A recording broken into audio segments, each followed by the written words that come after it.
Hello children and welcome to the session today. Children, we all see a number of things around us. We plant a tiny seed into the soil, a pot of soil, and slowly we see that a plant is coming out of it. We see ourselves also, how we were 2 years ago or maybe 4 years ago and how we are right now. Even our grandparents are getting older day by day. Their hair is growing white and they're becoming weaker. Children, change is what happens everywhere. Change is constant. And today we are going to understand from chapter number 8 of your book about change, which is the law of nature.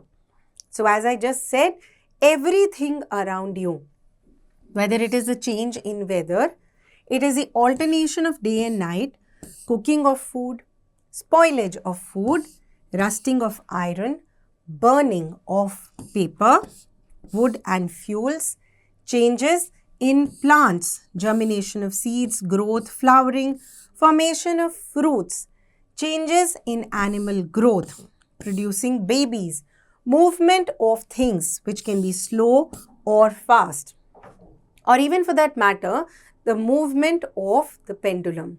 All these things are changes that take place around us. Now, if we take the example of a few changes, for example, if you squeeze a rubber ball, it changes shape. But the minute you leave it, it goes back to its original shape. Similarly, when you pull a chair to sit, you are changing its position. When you put it back in its place, it's once again in its original place. Similarly, a heating rod becomes red when you switch it on. But when you switch it off, it loses heat and also loses the red color in it.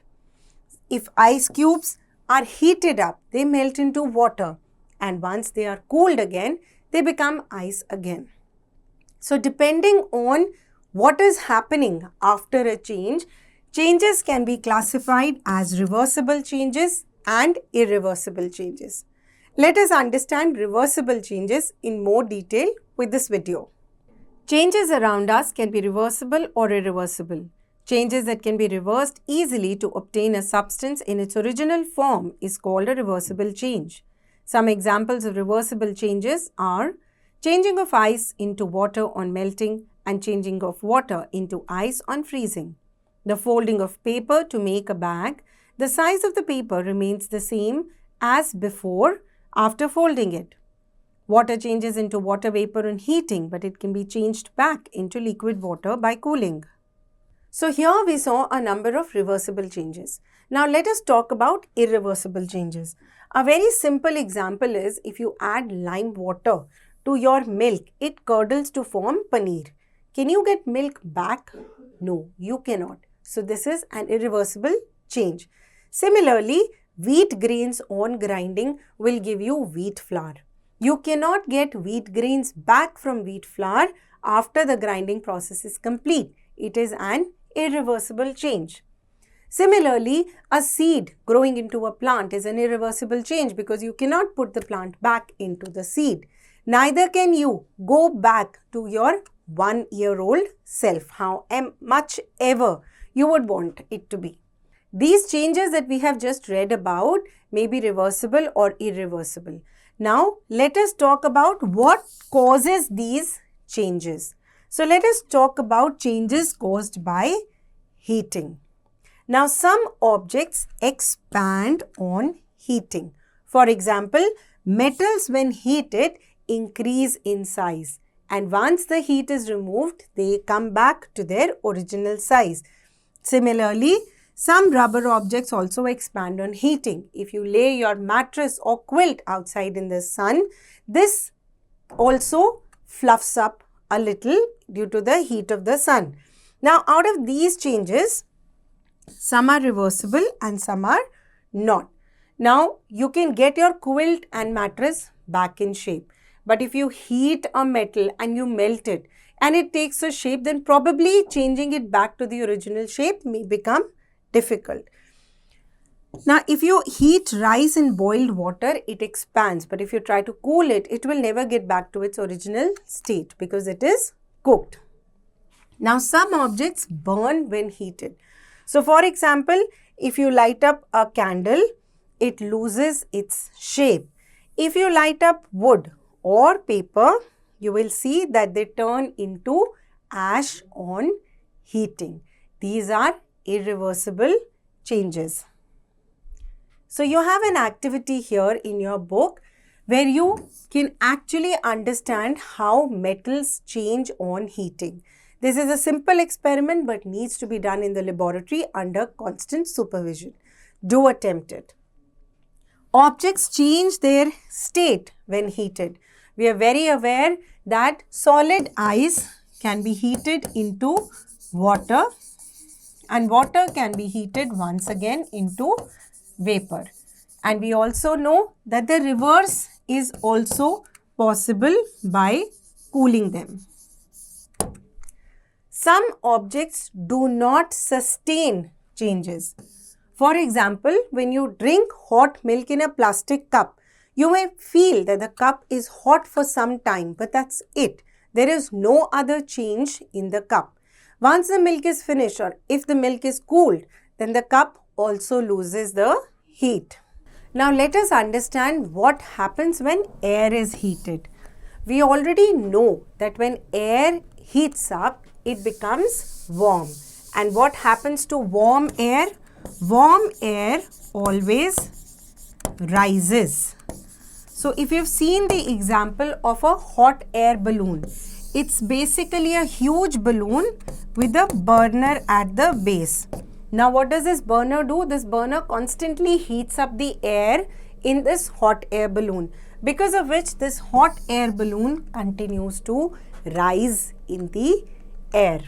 And when the pilot wants it to come down, he gradually reduces the flame so that the air becomes cooler and begins to come down.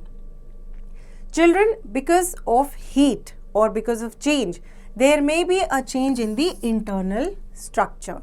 For example, if I convert ice to water, there is no change in the internal structure. If I want the reverse to happen, it will happen. However, if I change milk to paneer by adding lime juice to it, this changes the internal structure of milk. This is not reversible. Now, based on these, we can further classify changes into physical changes and chemical changes, which we will understand with the video. Changes around us can be physical or chemical. A physical change is that in which no new substance is formed. A chemical change is that in which a new substance is formed. Some examples of physical changes are inflating a balloon, melting of ice, stretching a rubber band. In all these cases, no new substance is formed. Some examples of chemical changes are making paneer from milk, changing of a bud to a flower, grounding wheat grains to flour, burning a piece of paper. In all these cases, new substances are formed and changes are irreversible. Therefore, we can say that a physical change is reversible and no new substance is formed. A chemical change is irreversible and a new substance is formed. Now, what are the conditions that are required for a chemical change? First is contact. The two items that need to be changed have to be in contact with each other. So, if I put lime water, it has to go inside the milk and come in contact with the milk to be able to create a chemical change. The second thing is heat. Heating is necessary for some chemical changes to take place. For example, if I take iron and sulfur and I mix them, nothing will happen. However, if I heat the mixture of iron and sulfur in a test tube, a black substance called iron sulfide is formed. Children, we talked about solution and solubility earlier also. Here I would like to add that in solutions also, there are certain solutions that are known as saturated solutions. So, for example, if I have a glass of water and I have already added 10 teaspoons sugar to it and all the sugar has now dissolved. Now if I add an additional 1 teaspoon sugar to it, I will see that that sugar is not dissolved. It is suspended in the solution. Why? Because the solution has become saturated.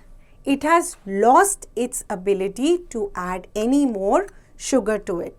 Now the amount of solute which dissolves in 100 milliliter of a solvent at a given temperature is known as solubility of a solute.